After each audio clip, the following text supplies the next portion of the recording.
રાજ્ય સરકારે પોતાના કર્મચારીઓ અને અધિકારીઓના મેડિકલ બિલ રીએમ્બર્સમેન્ટ માટેની નાણાકીય સત્તા મર્યાદામાં મહત્વનો સુધારો કર્યો છે।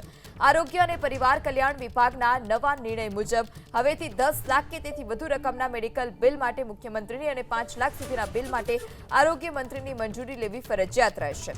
આ ઉપરાંત 25,000 સુધીના બિલ કરવાની સત્તા કચેરીના વડાને રહેશે। 1 લાખ સુધીની સત્તા ખાતાના વડાને રહેશે। 3 લાખ સુધીની સત્તા વહીવટી વિભાગના વડાને સોંપવામાં આવી છે।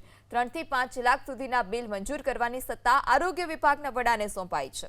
આ નવો નિયમ તાત્કાલિક અસરથી અમલી બનશે અને હાલમાં પેન્ડિંગ હોય તેવા તમામ કેસોને આ નિયમ લાગુ પડશે, જ્યારે અગાઉ મંજૂર થઈ ચૂકેલા કેસોને પુનઃ ઓપન કરવામાં નહીં આવે। આ ઉપરાંત 25,000 સુધીના બિલ કરવાની સત્તા કચેરીના વડાને રહેશે।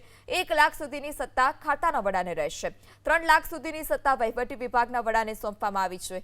3 થી 5 લાખ સુધીના બિલ મંજૂર કરવાની સત્તા આરોગ્ય વિભાગના વડાને સોંપાઈ છે।